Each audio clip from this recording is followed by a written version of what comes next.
winter is coming. Or so the talk is about Game of Thrones. But actually winter's here. It's April, and I have like 2 inches of snow outside. Go figure. Anyway, I thought I'd go ahead and do a book haul. I do have several books to show you here. I'm just going to jump right in. A few of these you might have seen just briefly in the trigger warning video where I showed that one series that none of the books really matched. And the first one of those is Phineas Redux by Anthony Trollope. This is the 4th book? 2, 3, 4.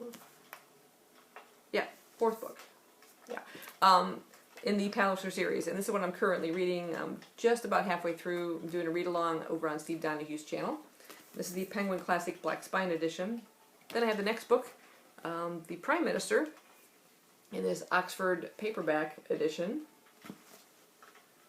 Getting a weird feeling right now. Nails on a chalkboard. And then the final book in this series, which is a World Classics Oxford edition called The Duke's Children. And that will end up completing the series. Yes, that just kind of freaks me out. Next is a cozy mystery. Going to give you good vibes again after that. This is by Lauren Elliott. It's a Beyond the Page bookstore mystery, first in a series called Murder by the Book. And I love these covers. I particularly like the cozy mysteries that take place like in a library or a bookstore or something bookish related to it. I'll read the synopsis for you. It says, Addie left some painful memories behind in the big city, including the unsolved murder of her fiancé and her father's fatal car accident.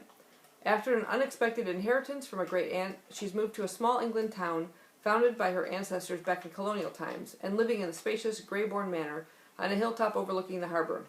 Best of all, her aunt also left her countless first editions and other treasures, providing an inventory to start her own store. But there's trouble from day one, and not just from the grumpy woman who runs the bakery next door. A car nearly runs Addie down. Someone steals a copy of Alice in Wonderland. Then Addie's friend Serena, who owns the nearby tea shop, is arrested for killing another local merchant. The police seem pretty sure they've got the story in hand, but Addie's not going to let them close the book on this case without a fight. So it's hitting a lot of bookish buzzwords for me. You know, an inheritance, an isolated manor, bookstore. Yeah, I'm hoping that'll be a good one to jumpstart the series. The next one I found in a used bookshop, total cover buy. When I got into reading the synopsis, I said, yep, I'll have that one. This is called The Unbelievers by Alistair Sim. And that cover just, like I said, just grabbed my attention. I saw that little spine here and that image, and I had to pull it off the shelf and take a look.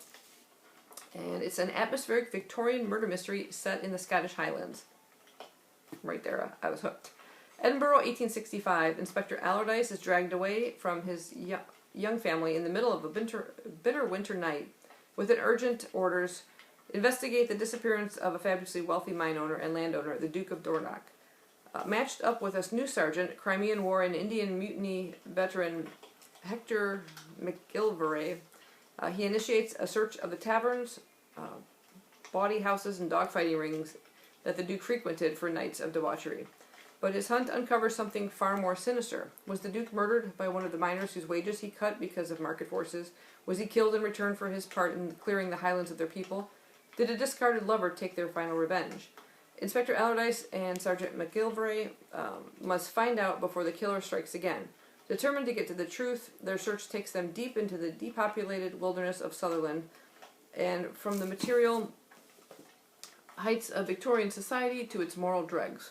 What they find threatens to overrun everything Allardyce believes and loves. So yeah, Victorian murder mystery.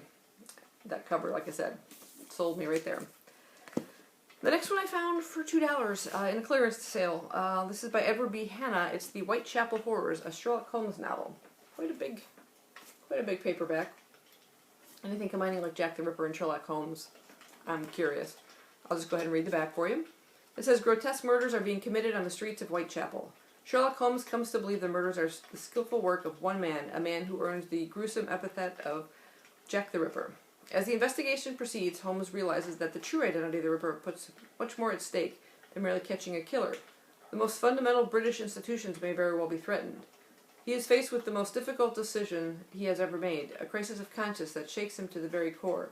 Holmes must decide where his allegiance truly lies, with his code of honor as a detective and champion of justice, or with his strong feelings of patriotism and love of England. The Whitechapel Horrors is vintage Holmes, a ripping good mystery worthy of the great detective and his eminent creator. It says the author spent 30 years as a broadcast journalist, winning numerous awards during his career, including 4 Peabody Awards. This is his first novel. So, yeah, hopefully it's a good one. Then the very last one I have is kind of an art book, but a bit of background on the artist. The previous book haul, you might have seen me hold up Amphigory by Edward Gorey.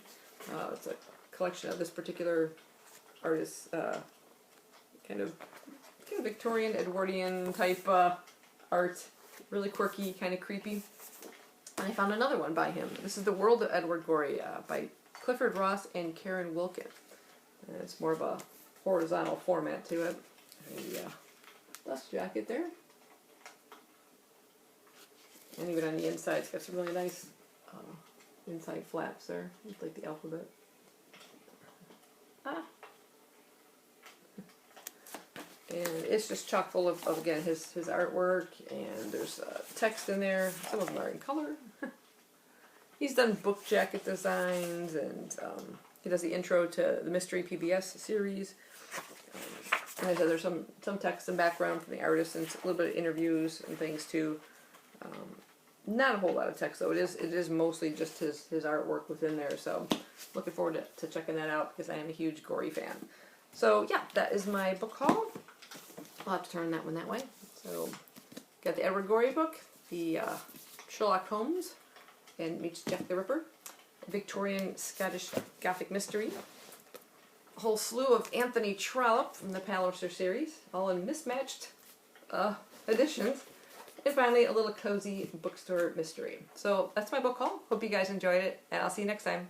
Stay warm, stay dry. Spring is hopefully coming. Bye-bye.